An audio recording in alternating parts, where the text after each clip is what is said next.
Hello, everybody. Good afternoon. Good afternoon. It's still good morning, isn't it? It's still good morning. My name is James Peters, with Peters Legacy Road Group in Keller Williams. Your boy. And I appreciate you guys coming out here to talk about the the focus on the mess of today's seminar was buy, sell, invest. I know we have a lot of folks out here looking to buy. If you're ready to buy, let me know by showing your hands. Okay. All right. So we're going to cover a wide range in a short period of time. But feel free if you have questions, to just raise your hand and to stop it. We'll definitely answer your question at the appropriate time. Today, Amy, go ahead.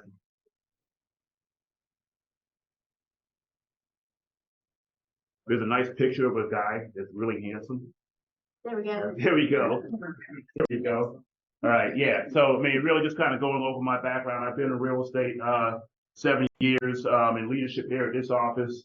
But really, it's not about me. I'm here with a team of agents. So if you want to go through that buying process, that selling process, we have the resources here in this room to kind of to give you an overview of what that looks like. Next slide, please.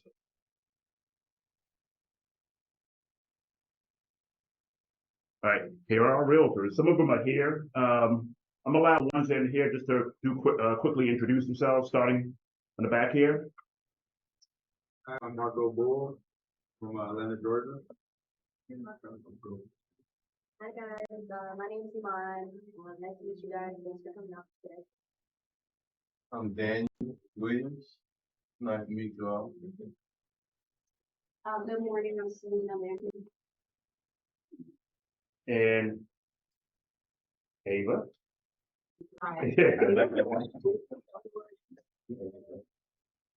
All right. So we have the right team here, to cover, wherever you want to buy a house. I don't know if you guys, how did you guys find out about this, the seminar? Ava. Okay, Ava. That's what somebody else last week. Oh, at the festival? Okay. Good. What about yourself? I want to learn looking for investment in things of that nature, real estate. Okay, so you found it online. All right. No, we definitely did all that. So there goes the beautiful faces of the rest of the agents. Amy here is our marketing coordinator. Definitely my right hand. Keeps me out of trouble or in trouble. All right, and we have a few partners in the room. Robin Hutchison, who's going to talk to you about the lending process and about money. So she's probably the most popular person in conversation normally. Is talking about the money piece. Reggie Tux, who's with Forensic Inspections. So as you go through the buying process and even on the selling process, you need to get your home inspected. Because when you're buying, it lets you know exactly what you have. We'll talk a little bit more about that. Joining us a little bit later is going to be David Perry, with Perry and Associates, talking about the closing process. All right, and then Greg is going to be talking about the Equimax. Excuse me. He's going to be talking about, hey, if you're selling a home or even if you're buying an investment property, kind of some vehicles or some ways to obviously get max money out of this, right? From selling a home, getting it fixed up, and with no cost to you up front is an option that will help you, obviously help you get max dollars when you sell. So we'll talk about that as well. All right. Is there any other questions in terms of what you guys want us to cover? I mean, and when you come up with things, if you come up with questions, then feel free to reach out. So next up is we're going to talk about the benefits. That will be with Iman.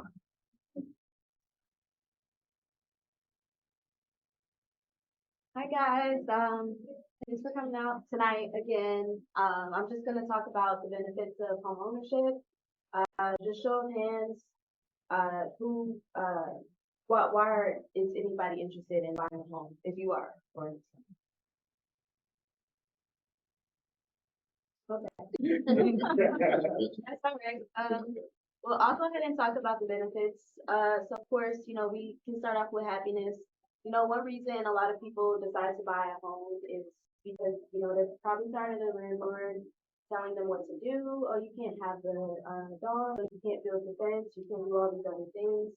That's one of the benefits of home ownership is you don't have to listen to the landlord. You can get the dog, build the fence, do whatever you want because it's yours and you own it. Also, another benefit is tax savings. When you own a home, you have that benefit of writing off that interest of your home on your taxes, as well as appreciation, equity, roots, and education. As far as equity and appreciation, that's like a secret bank account that a lot of people don't always talk about. Education-wise, research shows that children who grow up in homes are also likely to have higher test scores as well as become homeowners in the future. Um, and roots and appreciation, right now on average, homes here in Atlanta appreciate about 4% each year, so that's another benefit of homeownership. And that is all I have to say. If you have any questions, let me know. I'm Ron, and thank you. Thank you.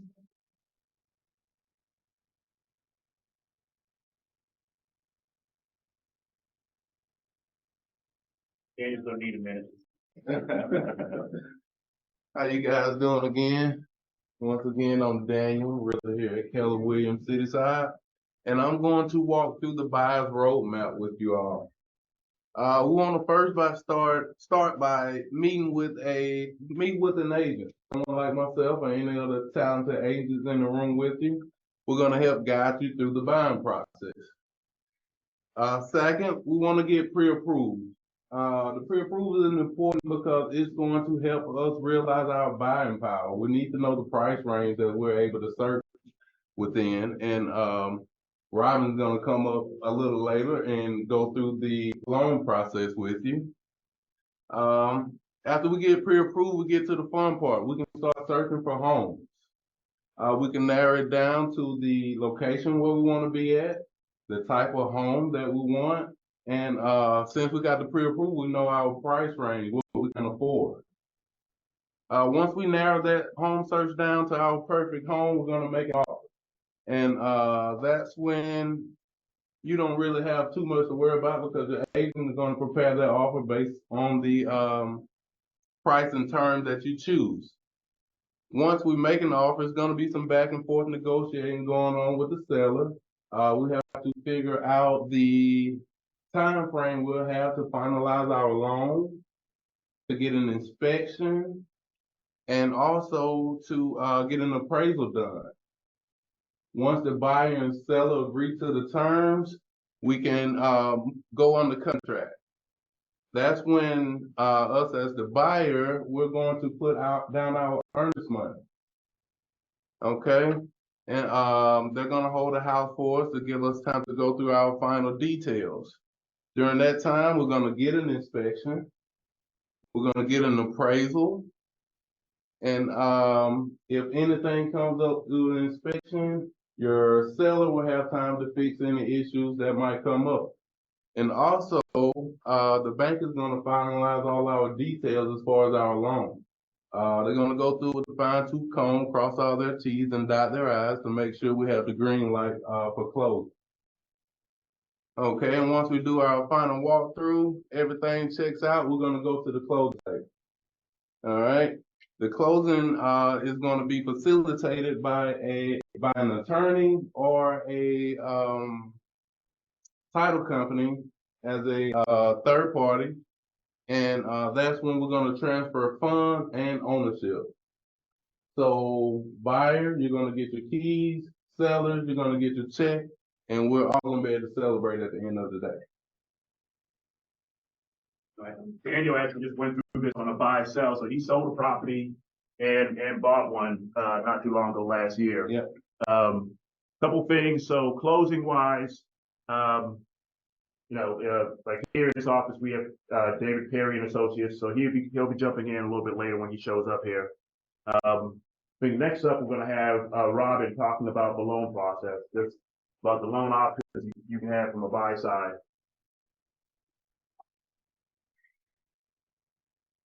Yeah, quiet. I know, right? Hi, everybody. Hi. Well, just to introduce myself a little bit, as he stated, my name is Robin Hutcherson Jones, because it's going to be officially Jones next month. On June 20th. Thank you. And also, congratulations. I'm actually not getting married. I'm just continually being happily divorced. And so let's celebrate that.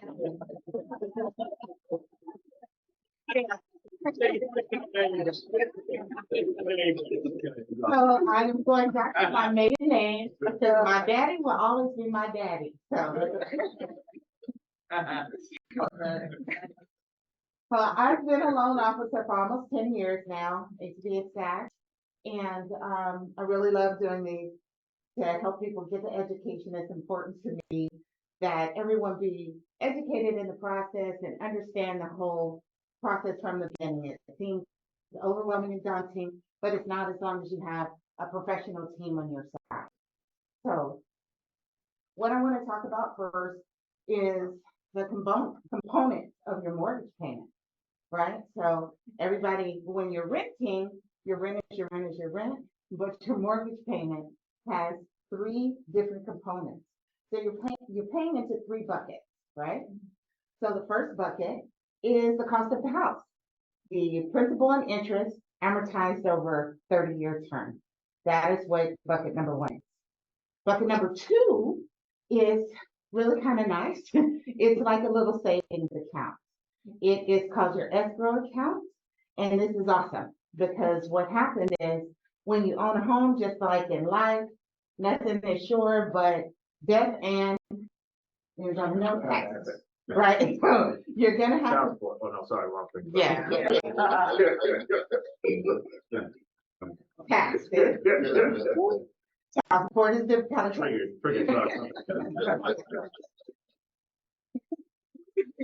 You have to pay property taxes on your home just like you do if you finance a car. If a lightning bolt strikes it, it burns to the ground. Finance company wants their money back. So you're going to have full coverage insurance. You're going to have property taxes. Those 2 bills can be expensive. We're talking about $2,000 thereabouts, you know, give or take for each. So you are basically getting to pay that through your escrow account. That money is collected. Those 2 bills are added together, divided by 12, and then that is added onto your mortgage payment. So when those payments show up, you can call the mortgage company and say, I have this bill paid. You don't have to worry about that. The third bucket, that's the least fun. The third bucket is for something called private mortgage insurance. That's your escrow account.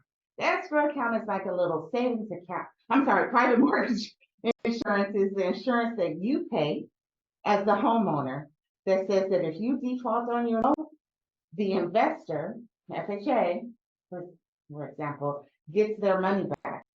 So you're paying insurance to say they can have their money back. So those are the 3 components of your payment. I mentioned that because that'll come into play later when we talk about different types of loans, okay? So when you're looking to buy a house, you're actually, everybody wants to know like the money that you need. You're looking at your down payment, you're looking at closing costs, and as Daniel mentioned, you're paying for your appraisal and inspection. So first thing out the gate, you are going to get pre-approved. Once you have your shopping limit, then the first things that you're going to pay for is your deposit, your earnest money. Your earnest money is yours and comes back to you as long as it is protected by your realty partner and myself. This is money that's there. I like this. I mean business. This is how much money I'm putting down. That's the first thing you do. Typically, that's going to be a couple of $1,000. That's 1% of 1% of the loan. 1% of the purchase price, Yeah, right? Right. So you've got that. Next up, within a week, you're going to order an inspection. There's home inspectors here. You can order an inspection. That's going to be somewhere in the range of $500. So Usually about, what, 3 to 500? 3 to 5. 3 if you've got hookup if your realty partner has a good relationship with an inspection company. It could be as low as 3, averages around 5. Okay, so be prepared for that. That is you're in week one. Okay. Next thing you're gonna do, you're gonna have your inspection. The inspection, if there's anything that has to be negotiated, your agents are taking care of that. Your agent is taking care of that for you. Next step is the appraisal. This is your last out-of-pocket expense upfront. Those are typically around $550. Okay, so within the first 2 weeks, you'll pay for your earnest money, your inspection, and your appraisal. Okay, those are your upfront costs. Next is just your closing costs and your down payment, which is paid at the closing table. Okay, so everybody, we kind of market it to first-time home buyers and investors.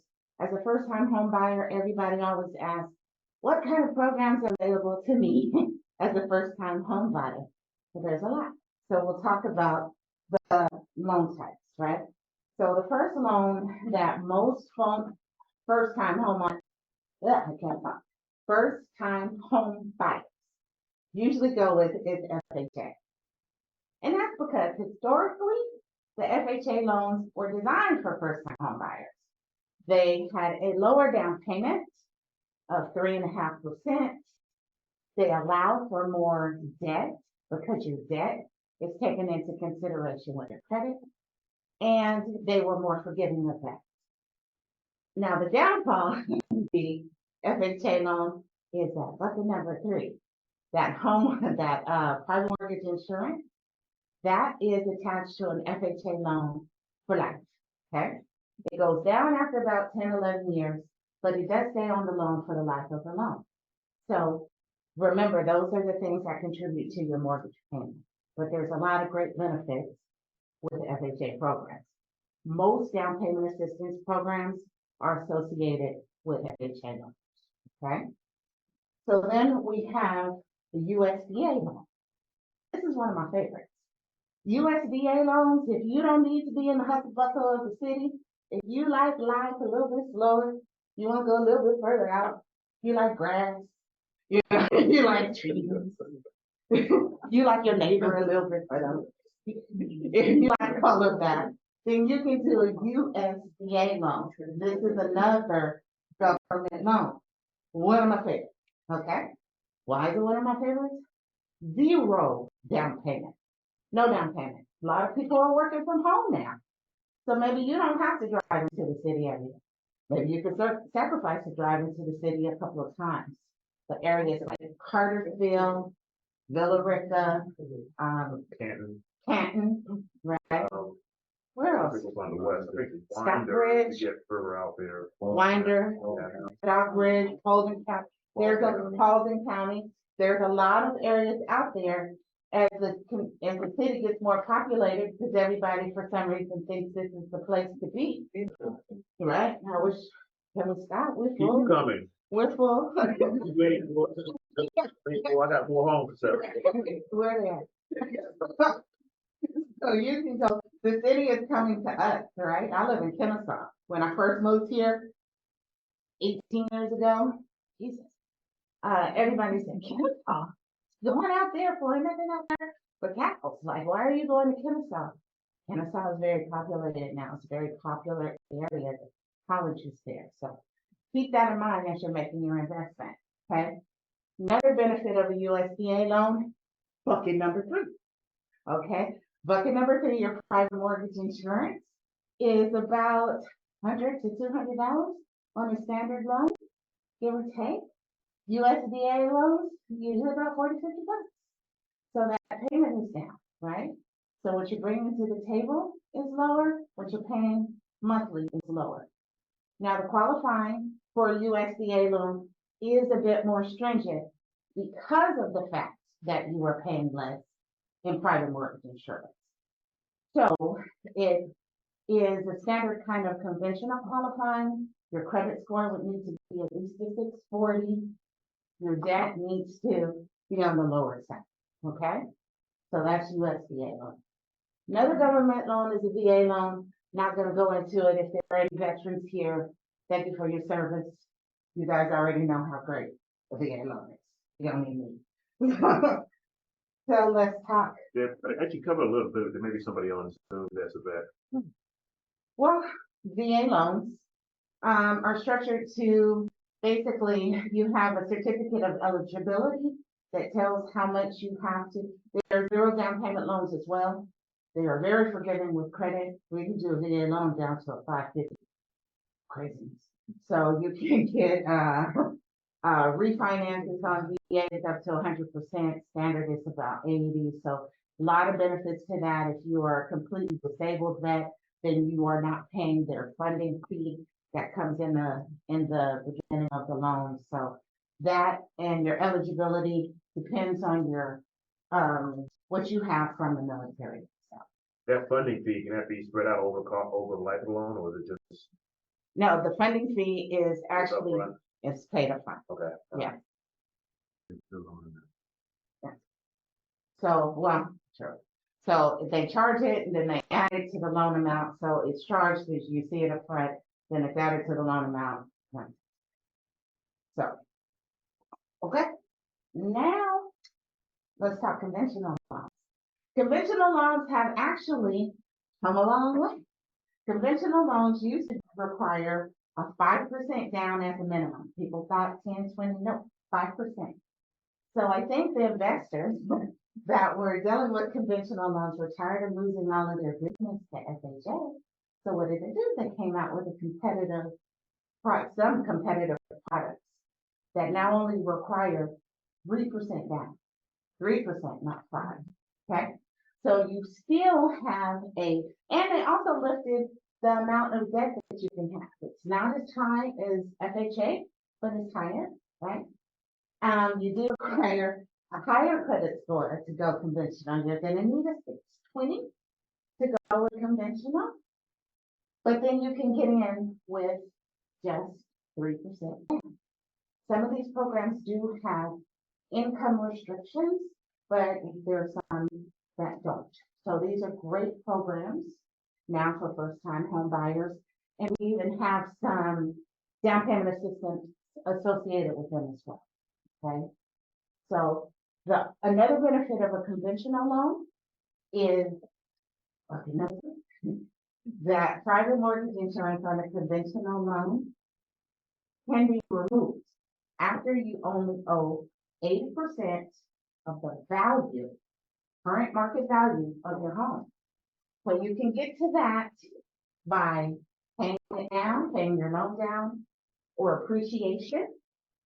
Combination of both is usually the way that it goes. Once your home is worth 80% of the current market value, you can call your mortgage company and then say, hey, I want to remove my PMI. And that could come up, which is going to lower the payment without having to refinance. Okay? Okay? So those are kind of the standard loan types. I want to talk about the money that you would need to put down payment, right? So traditional ways, savings. You can do a gift from a family member or friend. They do have to sign something saying that it's a gift. Okay? So gift from family member or friend, savings, 401ks. So it could be just any friend now, or It's a close personal friend. The documentation to the relationship is weird. They have to write a letter. They ask for Facebook. But close personal friend. You just write that association down. Okay? Our family member can gift you your down payment money in any place. Okay? Then 401ks. Most 401ks have something that they call a hardship for housing. I don't know why they call it a hardship, but whatever, we don't care. It means that you can pull your investment money out of your 401k and reinvest it in your new home purchase.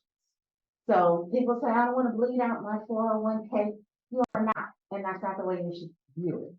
What you're doing is taking an investment that's over here. When you look at your 401k statements annually, how much money are you saving, right?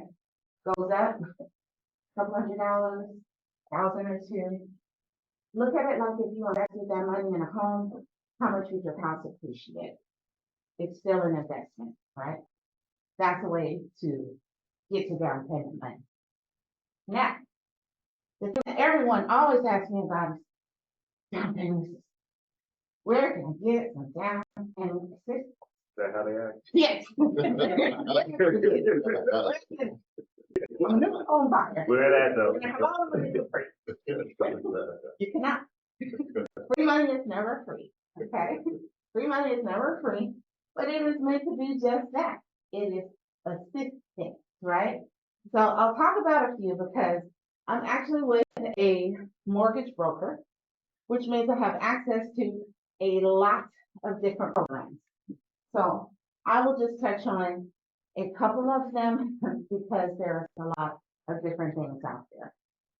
One thing that our company is really excited about right now is a $4,000 grant for conventional buyer who is low to moderate income. So if you don't make more than half of the median income for an area, for example, I live in Kennesaw. Median income is 82,000. So if you're about 44,000, right? You qualify for that. That's a lot of people. Like $20 an hour, maybe, right? So that opens up a lot of people to this program. So you need to be a conventional qualified buyer with moderate to low income. You have $4,000 grant. No hidden second, immediately forgivable, boom, right there. Okay. We're excited about that. We also have the famous Georgia Dream. Georgia Dream is a program that you shaking your head now. You have Georgia Dream, but then Georgia Dream, what happened? I was gonna use that was not a dream, that was a nightmare. Okay. Is it funding right now, the Georgia Dream? There is funds in Georgia Dream right now. Listen, they give you a limited amount of time, so if you do not find a house within that time frame, you lose that. It cuts off, so. Yeah, there are caveats to all of the down payment programs. That's what I mean. Free money is never exactly free. A lot of them are structured with what is called a forgivable second. That means that there's a second placed on your property after you stay in the property anywhere from 3 to 5 years, it falls off. If you are to sell your house or want to refinance, you have to pay that money back, okay? And you're paying back the whole amount of the grant that was given to you, even though you're not exactly receiving the full amount of the grant that was given to you because there are fees associated with the down payment assistance program, okay? So whenever I'm doing a down payment assistance program, favorite thing to do is a Zoom. I'll get on a Zoom with you. I'll show you this is what it looks like. This is Georgia Dream. This is whatever I'm doing. Say far, if it's Chinoa, there's a lot of them. I'll show you what it looks like. I'll show you how much you get out of it and explain, what it means to you in the end. Okay. Another one I wanted to talk about is we have another new one that I'm excited about. You get the full 3.5%. The fees don't eat it up, but having it, interest rate 7.7. Okay. Higher interest rates, these are things that are associated with the down payment program. I am not saying that they are not good things for those who need it. I'm saying there are also ways to structure around it. So we have to look at your options, see what's available to you. I want to tell you what's there, but I also want to prepare you for the fact that there could be other ways to go that may be more beneficial to you. Okay? Yeah, one thing about, especially during the buying process, we're currently in the seller's market. All right. So, the more money you have saved or, that you can bring to the table by yourself without using the down payment assistance makes you look more attractive, in the buying process. And it just depends on, depending on sometimes those down payment assistance programs get backed up where like Georgia Dream at one point was like 45 days. all right, in terms of processing. Right now, I think they're not as busy. But when it gets that competitive and then you're in a competitive environment, sometimes the seller is not gonna be willing to wait that extra 15 days, right? To get to their money. So just keep that in mind. You know, the more you have saved, you know, for your purchase, the better the quicker your process is and the easier it is to transact. But we can help you either way. Yeah. And sellers are looking at, I mean, when the market is competitive, which it still is right now, not insurmountable, but competitive. Our average turn time, our closing time from purchase to clear close is 18 days. Okay. So when you have somebody who can close in 18 days, then the seller isn't going to wait for 45. Okay. So these are the things. But again, these are things that we discuss individually. Everybody has a different situation. And so we just need to talk about it. Okay. So investment is the next. So you got your first home. Now what do you want to do? You want to kind of grow your real estate portfolio. And people talk about ways to do that. I think one thing that's underrated that people don't think about is when you buy your first house, you know, I've talked to so many people that saying, oh, Robin, I just, you know, what I really want is a master and a man that overlooks the veranda and the back garden. And I want to see the rapids from above. And I want to have, you know, a master that is grandiose and da da da da da. And I'm like, okay, let's review. So, all right, your finances though will allow you to be a homeowner, not an estate owner right now. So you don't want to look at your first home purchase as your last home purchase. You are building a real estate portfolio. Your first investment may have to be a house that you live in for a few years and then you use that equity to move on to the next one. So to me, the easiest way to expand your real estate portfolio is to use the house that you're in. You can, we'll start here. When most people think of investing in a secondary property, you're looking at putting 10 to 20% down, right? If you're just gonna go out and you're gonna buy another house. But what if you rent the house that you're in? If you rent out the house that you're in, all that's required is a lease agreement, right? So somebody can come along, rent the house, and now the house that you purchased, you can purchase for the same down payment, as long as it's not, if it's no rules, but as long as it's unconventional, or the house is 100 miles away, you can again pay 3%, 5% down, instead of 10% or 20% to get that second home. Now you rented out the first one because you're moving on up in the work. You're going up, you're going and you are going to have that second house that way, right? Another thing that people talk to me about is a home equity line of credit. Okay, you can use these. These are also great loans. You can use these for a number of things. You can fix up your house. The benefit of this is a second mortgage with a second payment. So you're not refinancing your whole $200-300 balance that you have, principal balance that you have on a home. You are taking out a loan for $30,000-50,000 on the equity that you've already built up in your home. This has a second payment, shorter term. Just did one 18 months, right? So it depends on how much you're taking out. You can use that to fix up your house.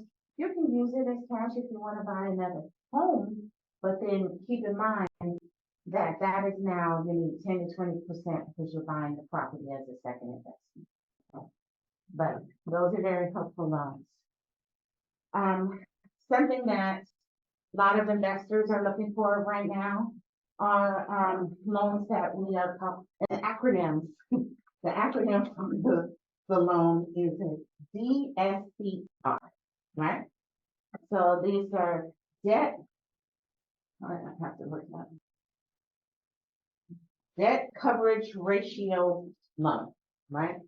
This is where you can buy a house, you can buy up to 4 units based on the equity that is collected at that property, okay? So you can go to, if you know somebody selling a duplex, a quad, a single family that already has renters in it, as long as the rent that is being collected on that property exceeds the current market rate rent, that home qualifies for the SCR standard loan, okay? So the current rent just has to outweigh, or the market rent, the current rent being collected needs to outweigh the market rent. That is verified through an appraisal that has a rent schedule, okay? So what does this mean to you as an investor? As an investor, you don't have to qualify on income, you don't provide taxes, you don't provide paycheck stubs. If you're a business owner and you write off all your income like most business owners do, this is something that you can do, and it's gonna need some money because it requires that you're putting 20% down. But these are very simple loans. Your credit and your assets will be evaluated like a regular loan. So we're gonna look at your money, where you got it, where it's at, that you had it. Your credit, that you're credit worthy, down to 620 credit score, right? 620, 600 actually for a standard. We can do 600. So you need the money, you need the property. Now, What is the interest rate on those type of loans? the interest rate, you're gonna be looking at about 7.5, around there, right? So slightly higher on interest. Then you've got what we call a no HDL DSCR. That's on an empty property. You can't find one that already has tenants in it. You don't know. You can't get to it. That's fine, because you can also do a vacant property with the same rent schedule. It's gonna require more money. Now you're 25% down, and the interest rate is still comparable. Okay? But the general premise of that one is you're supposed to be a positive cash flow, right? Correct. So Right. I mean, from an investment standpoint, I mean, that's what you want to get into is a unit that's giving you passive income. All right, so I mean, as long as your rent or the potential rent can service the loan, it allows you to expand your real estate portfolio. Yeah. So it's So a good tool. you determine the rent from the rental analysis from the appraisal? Yes, the appraisal has what is called a rent schedule attached to it, 216. So that's ordered at the time, and so they determine what the market rent is at that time. What kind of cost on a loan like that? Actually, it's just standard closing costs, and it's not gonna cost you any more. There aren't any associated fees Not like with it. 7.5 and 2 points? Or, No, okay. no. So say for an example, the house is, the property is empty, correct? If I want to use it for like burglary, is that I can put the numbers together to show, To qualify the rent. Yeah, as long as the amount that you are, now there's different programs, and so it would be up to the investor if they were gonna take temporary rentals or if they wanted to see a long-term rental. So that would be something that we probably have to shop to the investor to ensure that they are okay with temporary rent. But the acquisition strategy could be, because when we do this, because evidently you want to buy, right? You can do that, start off with a permanent rental, all right? And then you can figure out whether or not that market can do VRBO or Airbnb or, home finders or, any other platform. So you can start off with it, at least, but so it's, you have an established renter in there. And then, after you've got the loan, it's your property to work. The realtor told you that on the loan officer, I didn't say that. Because I have a lot. Yeah. I was gonna say, do you have to, tell the lender upfront that that's what your purpose is gonna be for that? Yes, because that's how the loan is structured. And it's fine to tell them, well, not to tell them, are you saying to tell them that eventually I'm gonna make this an Airbnb? No, don't say that. The first part. The first part, the first part. Okay. Okay, Yeah, we want long-term renters. Right, yes, there you go. yes. There you go. And in general, just to answer that question, in general, so when you're in the first process of acquiring an asset, make sure your realtor and your lender are on the same page. That way we can give you the benefit of our experience, and number of transactions. I had a lot of clients think that they were smarter than us. And not that they're very intelligent people, Right. but, this is specialized knowledge and it's something that we do time and time again. And, we want to guide your steps. We want to make sure that you're walking in the right path towards, acquiring the asset and you're staying out of trouble. Mhm. And there's been times we've had to scurry to Make up for. to make up for a communication that we didn't have. When, Right. if we had been told in the beginning, it wouldn't have been an issue, Right. like, we're gonna work with you, the buyer, you, your clients, whoever, we're gonna work with you, just that it is so important to have a team that communicates with one another for these type of reasons. So that's what you're gonna be looking for. If you have an agent in place, if you haven't selected one of these talented agents in the room, I suggest that you reach out to one of them, talk to them. If you have an agent in place, then you definitely want to make sure your agent and your loan officer are communicating to make sure that you are on the best possible path for what you're trying to accomplish. Okay? Does anybody have any questions? Yeah, Justin in our Zoom chat wants to know, can you talk about having a better credit score now means paying more in fees? It's not really more in fees. What that is that it is in that bucket number 3. It's in private mortgage insurance. And so that's kind of already been absorbed and it's been going on for about 6 months. Maybe it's a little late on the news, but private mortgage insurance is costing more for those who have a higher credit score. It's not fees. It doesn't go to interest rate. It's in private mortgage insurance. Wow. What they're doing is they're changing the low-level pricing adjustments for the higher credit. Yeah. So Fannie Mae's taxing the people that have the higher score. Scores through private mortgage. Is that both on conventional and FHA? No, Only conventional. only conventional. Yeah. Okay. What's the difference or the pros and cons to refinancing a mortgage or taking out a second mortgage if you want to fix up the house before you put it on the market? Mm-hmm. That's a good question. And if you're fixing it up before, I wouldn't. If you're just fixing it up before you're putting it on the market, I would recommend a HELOC if you could get one, and here's why. Because if you are refinancing the total amount of the loan, you're still paying closing costs on those loans. So it could wind up costing you a little bit more to refinance the whole balance. If you can get a HELOC and just pay that off, then that may save you some money. Ultimately, you be quite honest. So one other thing we're going to cover, Equimax has a solution for some of that. So if you're trying to fix up a home to put it on the market, partnering with an agent and Equimax will be another solution where you can pay at close those fees. And Greg will talk to you about that solution as well. Great solution. Anyone else? No? Well, I'm here, people. So if there's any more questions that come over the Zoom, or if you want to spend some time with me after we're here today, let me know. We can set up a time today. We can set up a time later to kind of address individual goals and needs in which you are trying to accomplish. And move forward. All right, thank you.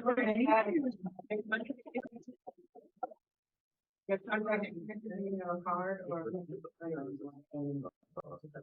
Thank you.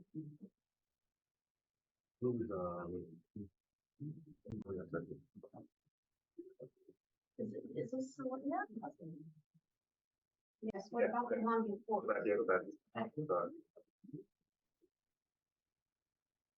So next up, Selena, we're going to talk about the home search and kind of just jump in a little more detail about when your offer is accepted. Okay, good afternoon, everyone. So now you're ready for your home search. Everyone is normally really excited about this because in your mind, you're going to find your dream home. So in doing that search while working with your agent, it's important to know which location or locations you're interested in, what size of home, the condition, the price, what you can afford based on your pre-approval from your lender, and also resale value. What are your future plans? So basically that comes down to your big why. Why are you purchasing a home? Are you purchasing a home because you're downsizing, you're an empty nester? Are you purchasing a home as an investment? Are you purchasing a home because you're going to have your parents or your in-laws come and live with you? Or are you purchasing a home because you just want to get out of your current situation, which may be an apartment or another home? So, in looking at those circumstances, this is going to help you come up with your big why. But you always have to keep in mind that, somewhat to what Robin said, you want to live in Buckhead, but you qualify for another area. So you have to keep your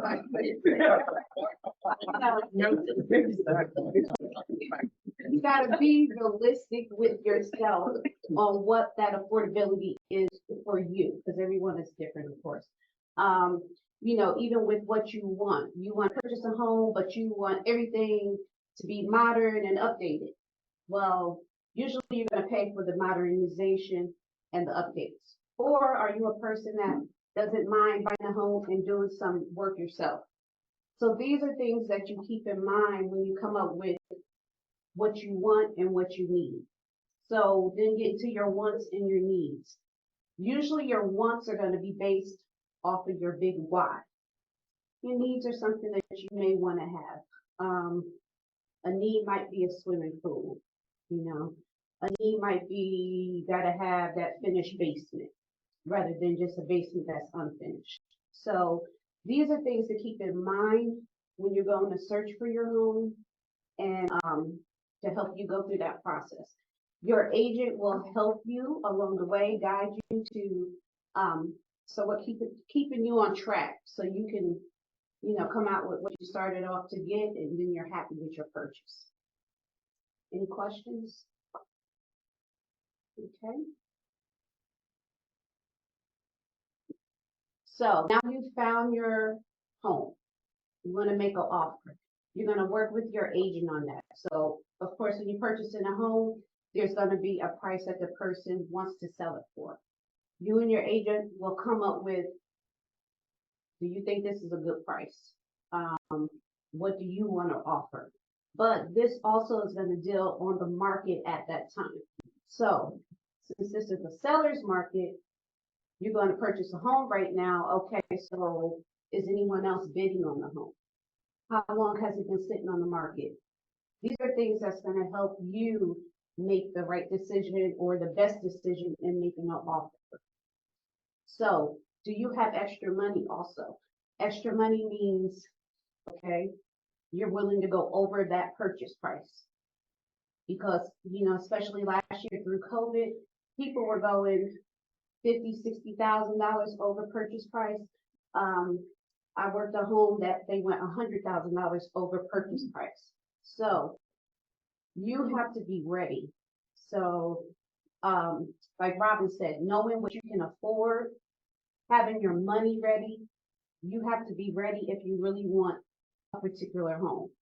You have to have your funds ready. Even though you may be working with a program, you still need money on the side for an inspection, the appraisal, things of that nature. So you have to be ready, know what you can afford, and then you go through that process. Also, once you have a home that you're interested in, the contract has been accepted, then you can look into get quotes for your home insurance, and you finalize those mortgage details and your final walkthrough. One thing I suggest to buyers, especially new home buyers, do not fall in love with your home. You can fall in love with your home, and through that whole process, you end up losing it. then you're devastated. So I, for Fall one, in love when you get the keys. yeah, I, for one, I mean, I went through that and, you know, I was in bed for like 2 days because I was so upset over this house. But you can't do that until you get your keys, everything goes through, because you never know what will happen. So, that's about it. Does anyone have any questions? Yeah, I just have one comment. I mean, so it's not a scary process. I mean, the thing is, it can be an emotional ride as you're going through and you're making offers and, you know, because everybody has deadlines and there are other circumstances that kind of drive the process. You know, part of the key is to remain calm. Also, like I said, well, like you said, is in terms of, hey, you may be in deep like with a house, but you know what, there are other people that like that house too. Right, and just kind of be patient as you go through the process of making offers and getting your offer accepted. And then as we go through the inspection process, you know, that house may not be one for you. You know, so I mean, you know, just be patient, and then there's going to be an opportunity to get the right house for you. So. Right, like James said, you go through the process, it may not be for you. Once you go through that inspection process, it may be a lot of things that home may need. So now you're trying to ask for concessions, from the homeowner. But the question is, are they gonna be willing to do those concessions? So that is when sometimes you also have to say, okay, can I take care of that myself? Do I not want this home? You know, what are you willing to accept? So your agent will help you through that process, help you understand. You know, there are some major things like if the home needs a new roof. Okay, so do you still want to purchase that home needing a new roof, but the owner doesn't want to do anything? So you also have to be ready for issues of that nature. You have to be ready for if the home appraises for less than what they're trying to sell it for, and your lender is not going to give you that extra money. Do you have money for the appraisal gap? Because that's money that you'll have to pay out of your pocket. It depends on the market and depends on the time, whether or not, I mean, so the appraisal gap is not something that happens all the time. Like last year when we were in what we call a hyper seller's market, there was situations where, you know, you had to come in above ask. Right now, you're not seeing as many of those. But, you know, again, you know, it seems like, you know, the market can change, you know, depending on what the Fed is going to do. You know, but anyway, just keep that in mind. Yeah, but like James said as well, it's not a scary process, but that's why you have an agent that can educate you along the way and help you make the best informed decision for yourself. Buying a home is a little scary overall because usually that's a person's largest, investment or purchase in their life. So that's why you need a good agent to work with so that you can be educated and make the best decisions. Anybody else?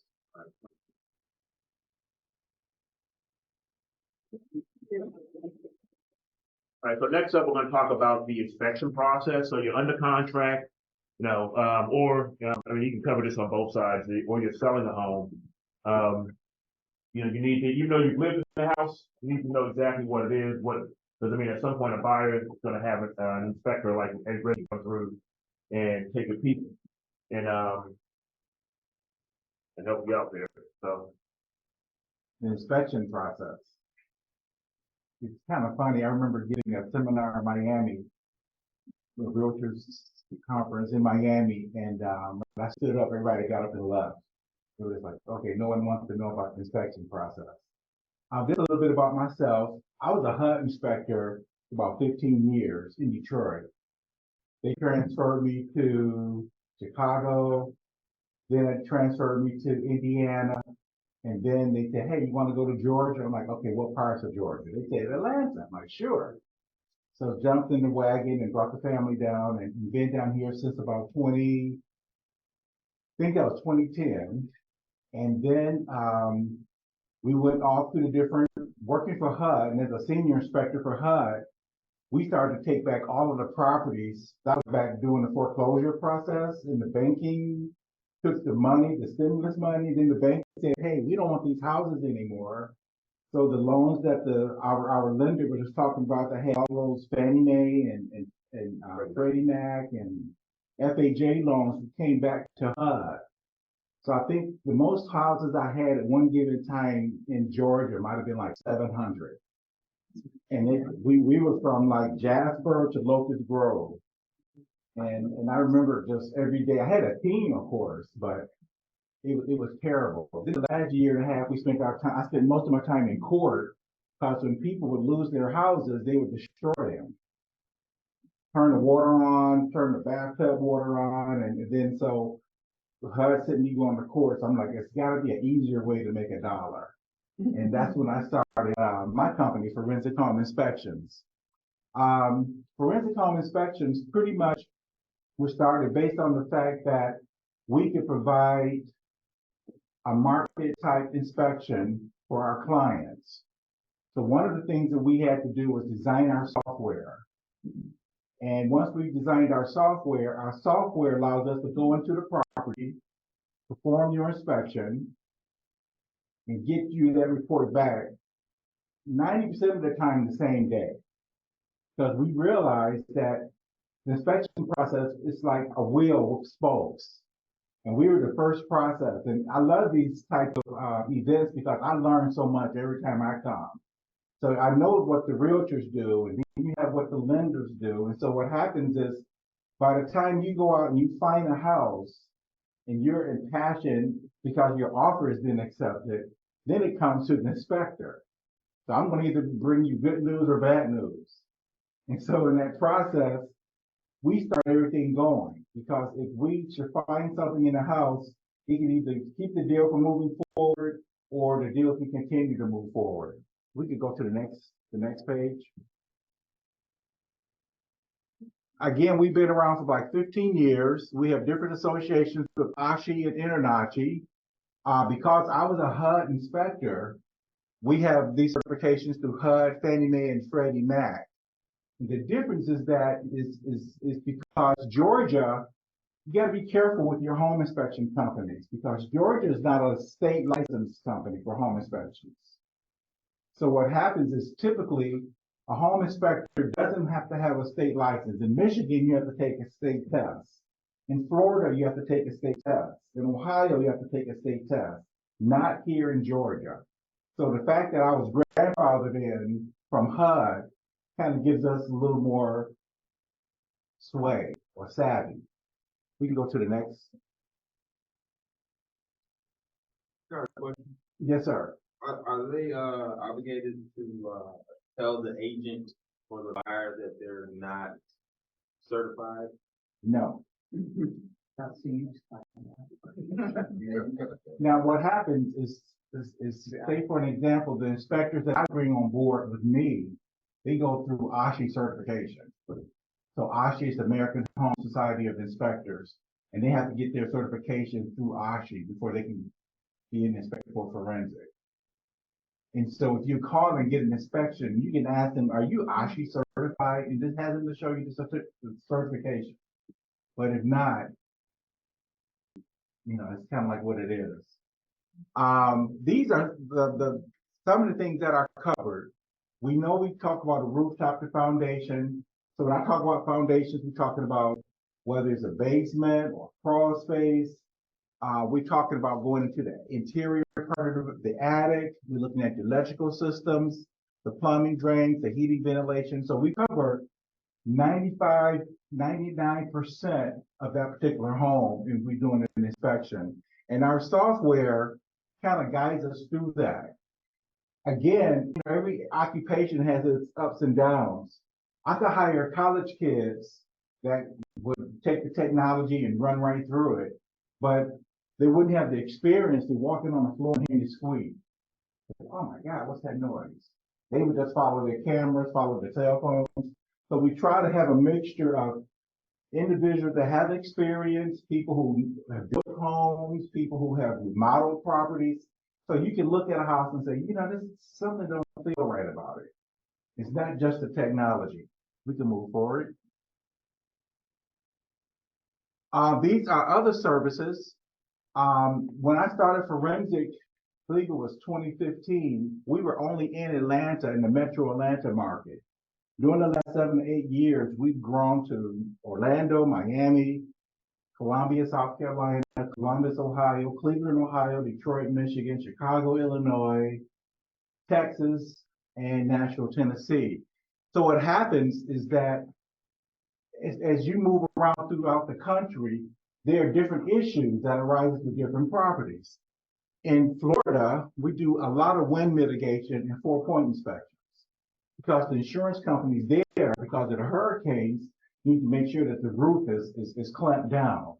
So a lot of times when you do the inspection, we have to then turn around and do a 4-point inspection, which allows the insurance company to give the customer a good discount. Radon tests are really known here in the South because of the red dirt. Who all know what radon is? Go ahead. What's invisible gas that comes up through around the Stone Mountain area is a little bit more prevalent. It can be very deadly. It's the second leading cause of cancer other than cigarettes. Wow. And so what happens is that because of the red dirt clay here in Georgia, our radon is everywhere, but it's all about the number of pixels that it radiates in the air. So we will perform a radon test, and if it comes back at 8 or 9%, we have to let the customer know. And then this is not a deal killer. They have things they can remediate or exhaust fans they can put into the ground that can lower that number. But it's always better to know that going in than not know it. And we don't even do it ourselves. I'm so cautious about something like that. We send it to a lab. So you have inspectors that say, hey, we have the equipment, we can calibrate it ourselves, and we get you the results back the same day. I'm like, nah, I'm gonna take a couple of days. Because that's the last thing you want to be responsible for is the health of someone's family. Then we have the pre-inspections and the re-inspections. The reason why this is important, a pre-inspection we're going to do tomorrow. James gave me a client to give her a call. Her sister passed away, and she wants to find out what's going on with the house. And so what happened is we go into the house. Now the pre-inspection works differently because we're going into the house to look at the house the way an inspector would come in and see the house. Of course, we want to let her know the condition of the furnace, the heating unit, the HVAC, the water tanks, the electrical panel. But we also want to let her know, hey, there's a stain up there. Maybe it was a leak 5 years ago. You might want to clean that up. So the next inspector won't come in and say, oh my God, you used to leak there. Or we can go in and make even suggestions like, man, you should get rid of this wallpaper. This is going to really slow the sale of this house down. So we'll do those type of things and then give her a certificate saying that this house has already been pre-inspected. New construction inspections during COVID, it kind of kept the company moving forward because the mayor and the governor was battling out as far as was the city closed, the city open. And he said, I tell you what, let's get forensic home inspections in here. We're going to sign all these permits on these new construction deals. So we went right in and started doing that. So we have that experience, of course, being ICC certified. Then, of course, there's the mold air test and termite inspections. We normally contract out the termite inspections because the bond is so high. Go to the next line. VA loans, you need a termite inspection. So basically, if you have any questions, I'm here to answer them. Forensic home inspections, we really try to give a good quality inspection. One of the things that we did early on is we started a preferred partner program with our realtors because we realized the work that the realtors have to do. And so with that preferred partnership program, if your realtor refer us, your fee is $350. And so it's typically 35 to 40% off. And it goes up to $350 up to 3,500 square feet. And so anything after that, we go 100 per thousand. But one of the things I remember early on with the home inspection companies is you would call when I was setting up my budget, I would call a regular home inspection company and they would say, well, it's $300, but is there a basement? Like, yes. Well, that's another 75. Is there how many bedrooms? Like, it really matters. And then before you realize it, the inspection is $600. So you're like, okay, I know how to beat this game. What would your, pre-inspection be typically? Pre-inspection is $350. 350, and is that in spite of the house, or does it go up 1,000? Did I hear that right? So say for an example, if it's they say if a house is 4,500 square feet, you go up $100 per thousand. But if it's 3,700 square feet, it'd be $350. Yes, What's the typical turn time for an inspection? typically, you can book an inspection within 24 hours and you get the report within 24 hours. That's the latest. In most cases, depending on what time the inspector gets there, you get the report the same day. I've gone on the contract the same day and they've been out there in the afternoon. You know, I mean, so I don't know, it's me, maybe it was special. I don't think so. So he's been able to turn it around pretty quick and then have a report for you, pretty quickly, so. Geographically, metro? Metro Atlanta? Oh, we're all over Georgia. Yeah, pretty much now. Thank you very much. Again, it's always a pleasure to come and see James. James has been, he was like one of my first customers back in 2013. And the real estate industry is really a unique industry, because it fluctuates. This is one of the few. Being from Detroit, we're so used to seeing the automobile industry, you know, like when the rest of the country caught a cold, Detroit had a flu. You know, so it was, you know, but it was always deeply related to the auto industry. The real estate industry is national. So whatever happens, and we see it everywhere. So sometimes we see things go down in Georgia and then pop up in Houston, and then go down in Florida and pop up in Chicago. But yeah, it's nothing like the real estate industry, and I would strongly encourage those who are looking for good realtors to stick by them.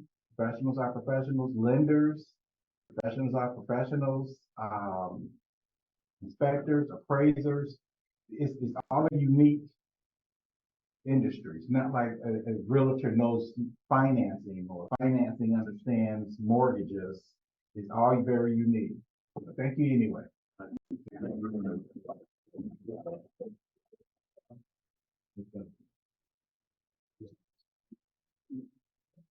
All right, next we're gonna talk about the closing process. We have the namesake, we have David Perry with Perry and Associates. We bring heavy hitters for you guys. Good morning. Good morning. How are y'all doing? I'm David Perry. I'm the closing attorney. So you get under contract and then we get a copy of the contract and we send that out to an abstractor. We also have an in-house abstractor. Typically takes about a week to get a title back. If you want it tomorrow, I can tell my abstractor, hey, go have this tomorrow, we can get it tomorrow. The contract to close generally runs 3-4 weeks. That's primarily with the lender situation. It takes them that long to process. We can do it a little bit more quickly, but we just have to monitor the situation. And then we send a report of title to the lender, and then they decide what they're going to do about preparing the documents and what's applicable and what's not. We look for liens against the property. We want to make sure that the property that you contracted to buy is in fact what the seller owns. We prepare the closing documents with all the figures. Now we do that in conjunction with the lender.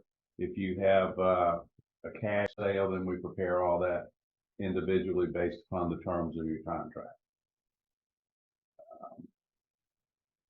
And then we all sit down at the closing table, and it should be a joyous day. I got a lot of good jokes I tell at closing, and the hard part is what James does and the lender.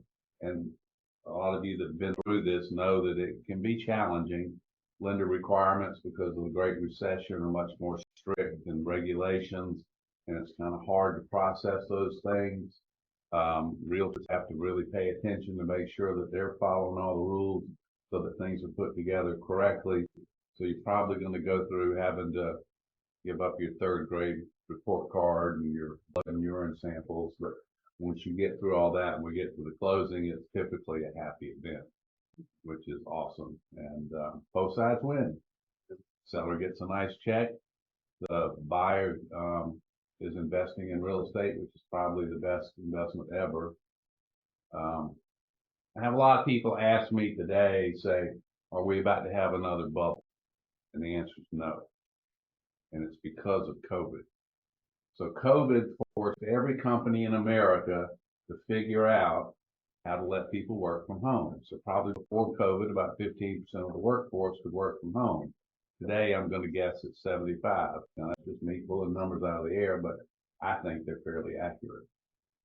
So I just did a closing for a lady from New Jersey. I said, where are you from? She said, New Jersey. I said, what are you doing? I said, well, I'm moving here to be close to some grandchildren and for lower cost housing.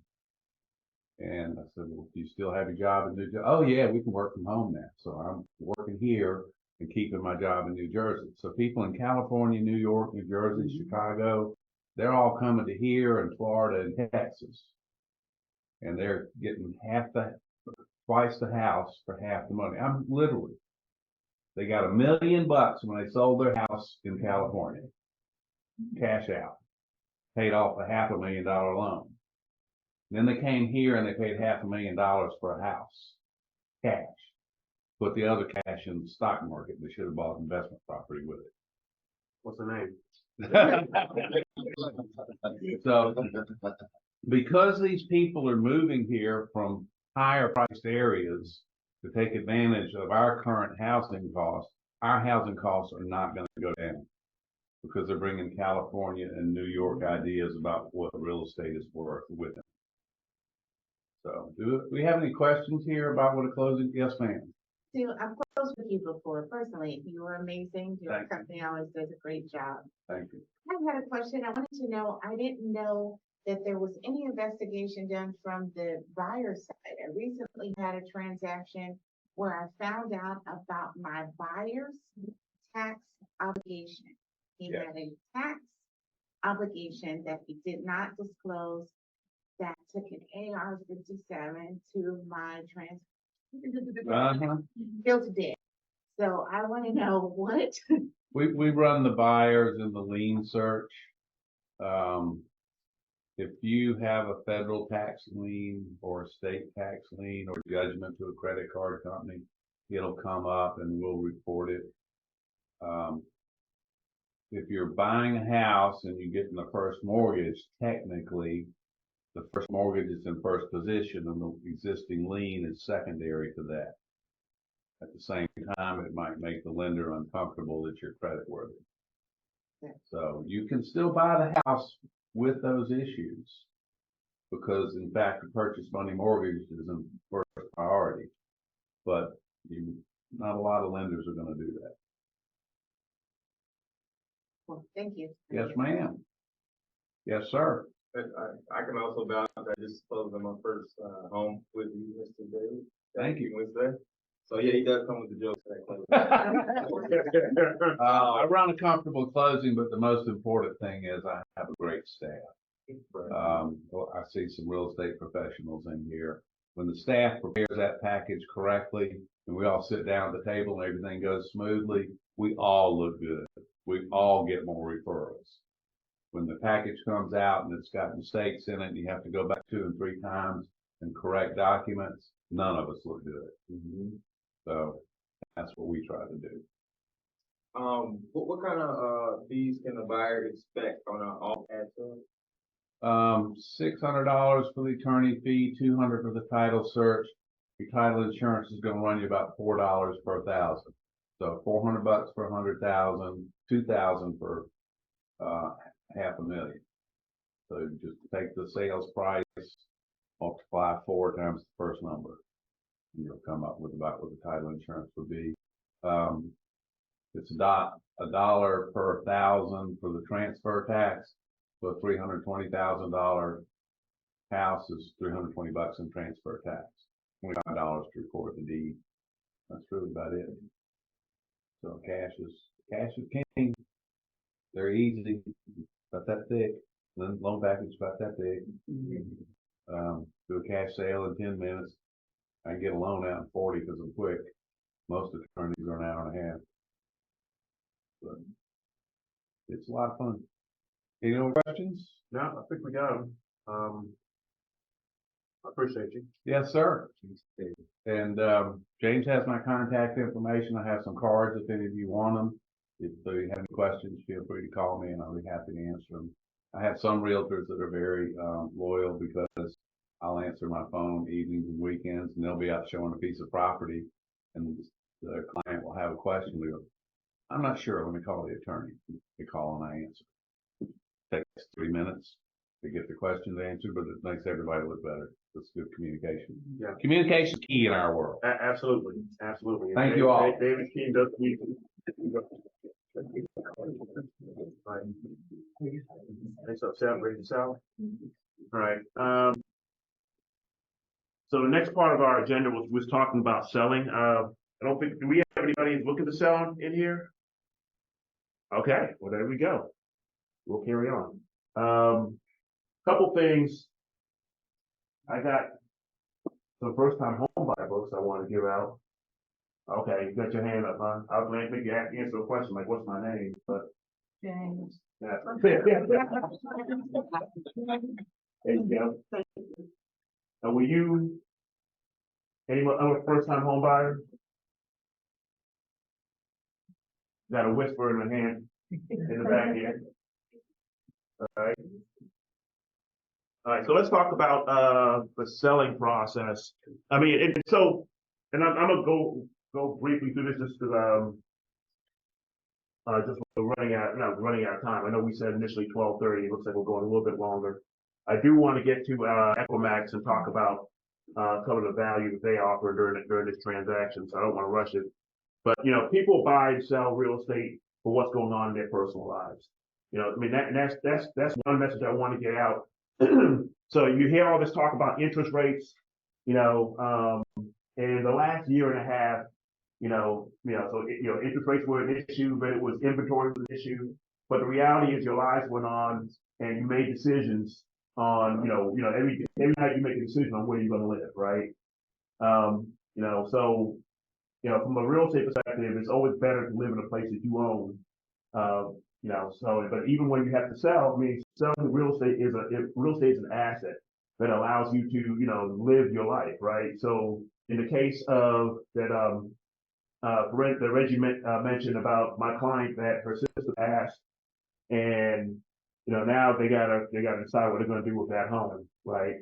So they decide to sell it because but she has she willed it to her sister. Sister has 2 kids that are actually 3 kids in college, so they can use those funds to help move on with their lives and again protect their legacy, right? So real estate is just another asset. So even on the time when you get to sell, I mean what's going on in your life is going to dictate whether or not you make that deal. All right. Other things that come into play, the local housing market, and, the state of the economy, and then seasonality. When do you sell? Right. But that's why you want to have a real estate professional to kind of give you the pulse on what's going on in the market and when's the best time to sell. Next slide, please. Right. Again, just in everything, you always got to examine your big why, and we talked a little bit about that. On the buyer side, again, it's driven by what do you want to do with your family? On the seller side, the same thing. I sold my house in Texas because it was time for me, in my mind, for me to move to Atlanta. All right, and that helped me fund my dream of getting into real estate because it gave me a nest egg. I can, once I got pre-approved for a loan on my W-2 job, I can leave and go into an entrepreneurial type job. And selling the house helped me fund my career. All right.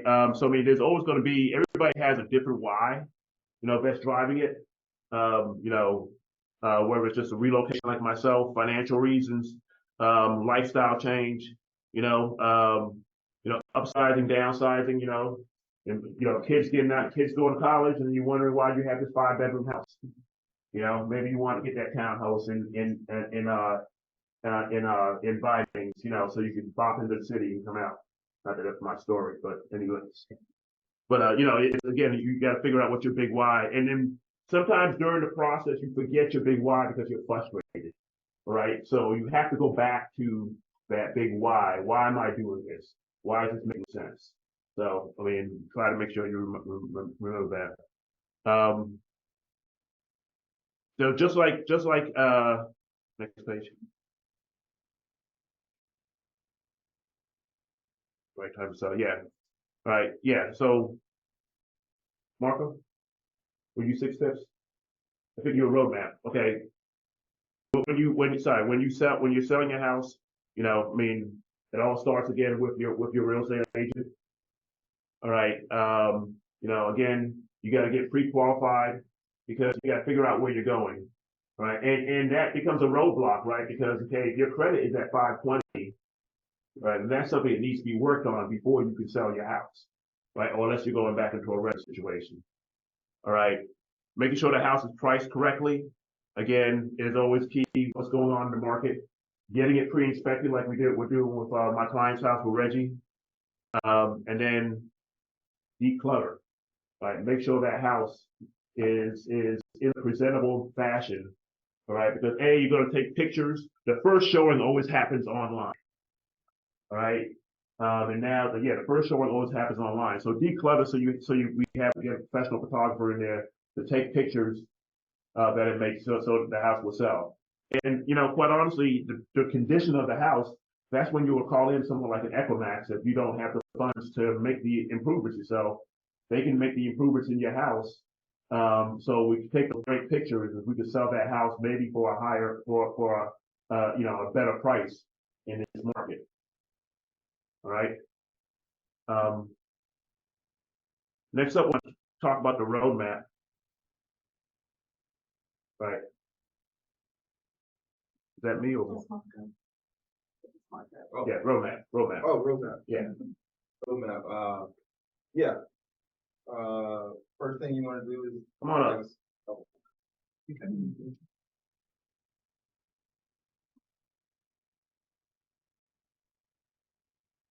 How y'all doing? Marco? Marco. I'm doing all right. This is the roadmap. You know, first thing you want to do is definitely meet with a professional. 90% of the time, 95% of the time, we're going to know more information about how the market is. You know, sometimes we're wrong, you know, but the market, you know, never lies. So definitely want to get with a professional. You want to establish a price. Your agent, he's going to bring you comps in your neighborhood and let you know what the houses are going for around in the area, so we can get it correctly priced. We don't want to overprice the house because it's just going to stay on the market longer. What's popular right now is houses being underpriced so that they can get multiple offers, and usually sometimes, most of the time, they're going to get over what they were asking for. Preparing your home, you know, just put yourself in the buyer's position. And would you buy this home, you know, especially in the condition that it's in? So, the houses that seem to sell the fastest are the ones that are in good condition, right? And now price right for the market. absolutely. Then we're gonna list it for sale. That's when we officially put it on the market. Your agent's gonna tell you about all the offers. You know, he has to bring you every offer, you know, so even if it's a low ball, he's gonna let you know about it. You know, once he brings you the offer that you accept, that's when the negotiations process starts. Y'all go under contract, and the buyer goes through the inspection process, and he may have some things that he might want you to fix, or he may want some additional closing costs for it. Once we're under contract and everything is have been worked out, then, you know, everybody's happy, and we get to the final details, and, the due diligence period ends, and we finalize the sale, and, we head to the closing table. So so this is, I mean, it's the opposite of the buyer side, but I mean, it's really a simple path, right? You know, so you almost 3/4 of it is getting to being under contract, all right? And then everybody kind of has their respective things that they got to take care of. On the buyer side, they still got to go and get financially approved and get run through the ringer. Yeah. And on the seller side, you got to prep the house. Right. I'm sorry. That was a agent lender joke. All right. But on the seller side, you got to prep the house and make sure that you're ready to move. And mentally, sellers, you know what? You're under contract. You need to be thinking about where you're going next. Right. You need to be. You need to have that type of mindset. I know some sellers, get kind of caught up especially in the negotiation process of inspections. Well, this is perfect for me, work for me. Well, it's not you. You're selling your house. It's no longer your asset. On the same side, on the buyer side, there has to be some compromises made. All right, because I mean, home ownership does come with some maintenance/repair. All right, but you want to make sure you're getting it right. So I mean, it's a dance, and the agents are trying to be the adults in the room, and at least be able to communicate to you without the emotional attachment to it. So we can pull you aside, because I've had to do this on both sides, to pull them aside and say, hey, okay, let's go back to your big why. Why are we doing this? Why are we selling that? In fact, I have good to Daniel. Yeah, but it goes back, why are you doing this? You want to put your family in this nice house out there in Noonan, all right? So let's release this, regardless of why they want this, it doesn't matter. Let's giving this to them is going to help you win. So I mean, that's a dance that you got to play on both sides. The objective is, again, is to make sure you're in touch with your clients, that we're in touch with your big why, so we can execute that strategy for you. So. Absolutely. And I just think, like, one of the biggest things, especially being a first time home buyer, you're not just buying somewhere to live. It's an actual investment. So like 17 years ago, my mom bought a house, 2,000 square foot house for $89,000, 3 bedrooms, 3 baths. And I just bought a house this past Wednesday, 1,700 square foot, 3 bed, 3 baths for $238,000. So the comps that are in her neighborhood, they're going for $300,000. So if she decides to sell, she's gonna have a profit of over $200,000. But she need an agent. So just always think about that. It's an investment where you can be inside, upkeep your house, and make profit. Whenever you decide to make that move. Right. So we're gonna skip pricing it correctly right now. I do want to introduce Greg with Equimax, because I mean, in the selling process, and even from an investment standpoint, Equimax is a great partner to have. A lot of I've run into clients where, that house they wanted to sell, that house was not in a condition to move. In order to get max money, we brought in a partner like Equimax to help fix it up, and they were able to pay his fees at close. So Thanks, guys. Hey, I appreciate it. You saved the best for last, right? right. All right. So thanks. I'm gonna keep You it ran a little long. We're not putting people on the moon. It's pretty simple. What we do is everybody here, whether you are a buyer, whether you are a seller, whether you are an investor, you walked into a house and said, man, this house needs some love. It needs a little work. In order to get top dollar for that house, you've got to put some effort into it. It needs new paint, it needs new carpet, it needs new LVP floors, countertops, whatever that may be. We will come in and do all of that work that's necessary to get that house on the market for top dollar, and the home seller will pay us at closing time. Now, that home seller may be the investor. I know you're looking at possibly doing some flips, and we do work with investors as well. So you don't tie up any of your resources. There's no credit check with it. There's no deposit. There's no deposit required. All that's required is equity in the home. Now, I thought of this is with the inspector. Our job is to keep his pen from going like this as he's walking through, or his new software. We want his software to not be lighting up like a Christmas tree. So we want his job to be really easy. Also, there's a lot of things that our program will pay for that you might not have thought about. So you have a home seller that has a unique situation. We've come across some of those in our past. But pre-inspection would be one of them. Like if you got a home seller that wants to get a pre-inspection, they don't have to pay that up front. They can use the program if we're doing other work there. Now there is a $5,000 minimum, but that could be one line item that we could put on there.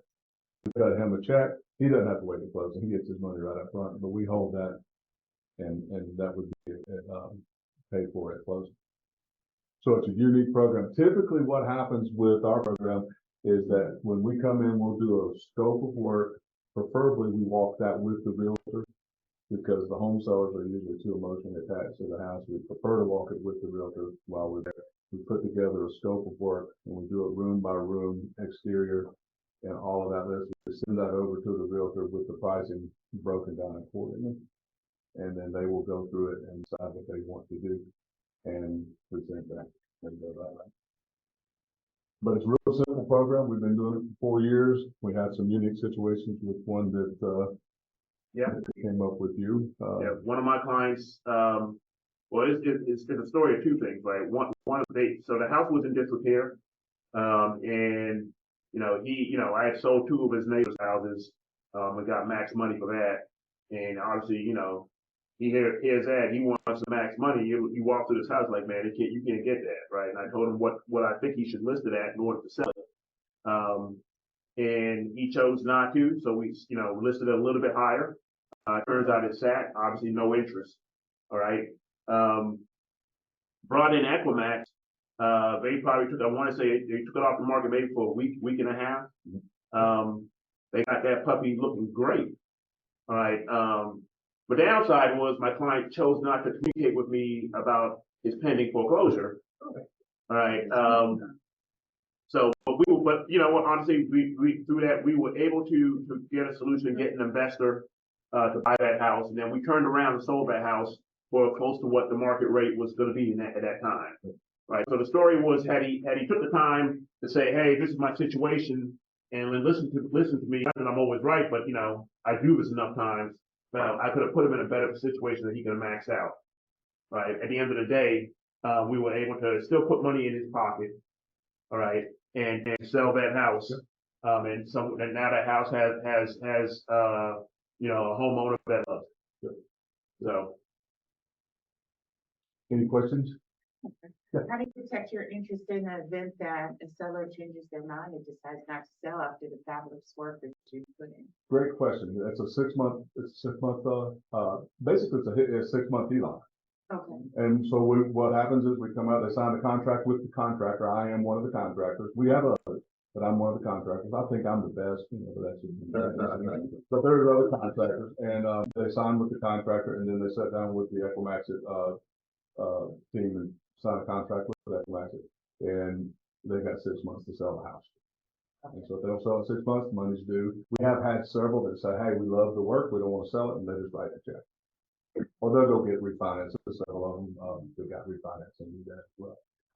Daniel, and I think every realtor there would agree, if a house doesn't sell in this market, it's because it's overpriced. Yeah, fair enough. Absolutely. And it hasn't had the work done, or it's overpriced for the market. So a great tool for new realtors to go after those expired listings. This is a great way to use this product.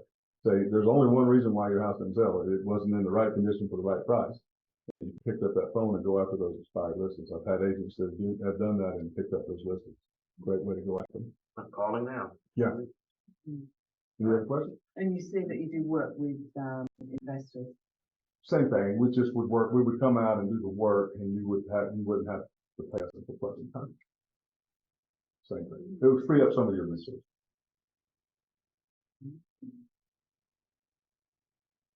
Any other questions?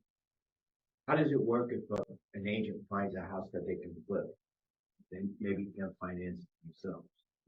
If they can't, the work itself, Yeah, the work itself. yeah, we would come out, it's the same way we work with the program, we would come out and do a scope of work. As long as there's equity in the property, we'll go up to 70% of after repair value. In certain areas, we'll go to 80% of after repair value. And what are you using to determine the value for afterward? Does it have to be an appraiser, or are you trusting broker? We're going to use comps, you send us comps, and we also have we could also pull our own comps. We rely a lot on the agent.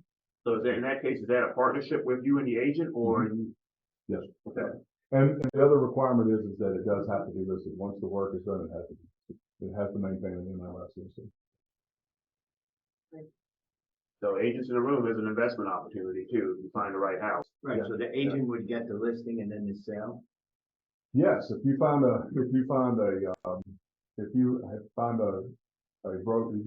opportunity that you wanted to list and we do the work, we buy it, do the work. We will buy as well. I don't want to step on any investors here, but we will buy as well.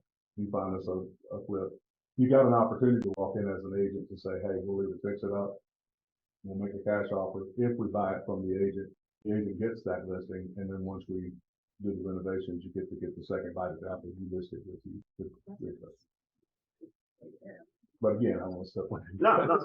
Facts. I mean, that's essentially what we did with that one foreclosure. They bought it, and then we were able to resell it. Right. You know, the 2 bites.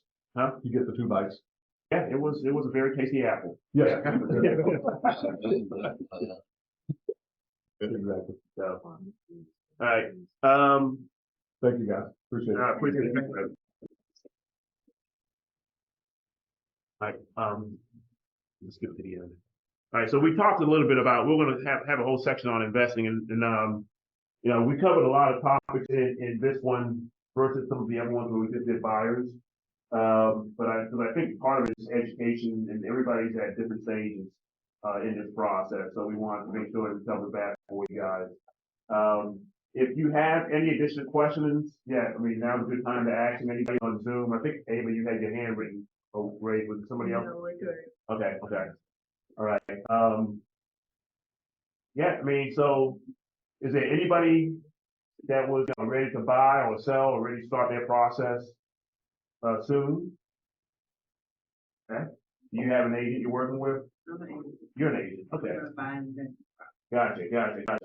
All right. Well, we got some good resources in here. I think Greg's a good person to chat with about that opportunity. Anybody else? I mean, I hope that this was educational as you start your homeowner journey. But quite honestly, it is important to me. Homeownership is important to me, especially in the African American community. There is less than 40% homeownership.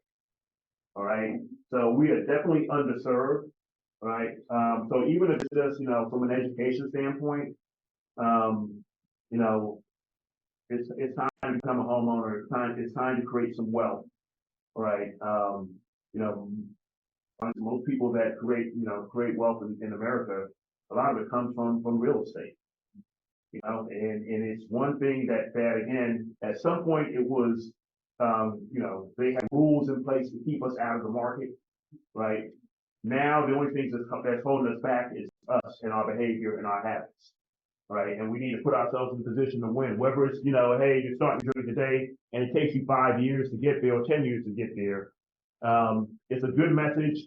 If you have kids, you need to get them on that path. We need to start breaking that paradigm shift, breaking that mindset that, hey, you know what, I got a dope apartment and that's all I need in life, right? It's funny. My first house, it wasn't because, I'm a Howard grad. It wasn't because I was like, hey, let's buy a house. It was because my ex-wife, that was probably the best decision she made next to marrying me. I was kicking and screaming in real estate, but now I feel like, wow, you know what? I should have been there to begin, right? Because quite honestly, home ownership you know, has funded my dream and it has funded everybody else's dream. You know, and it's one of those things where, you know, I mean, it's important. I really can't stress that message, more to you. So anyway, thanks for coming out. Thanks for your time. I appreciate you taking time on the day after Cinco de Mayo. You know, everybody here nursing their hangovers or whatever. I appreciate you guys coming out. But definitely there's some great agents in the house, and so if you're not working with one, I would love you to connect with one. And let's start your dream. Oh, there's food out there. Everybody, please eat, drink, and be merry. And By thank drinking, I mean- forensic inspection. Yeah, it was sponsored by. Bring the food. Yes. Sorry.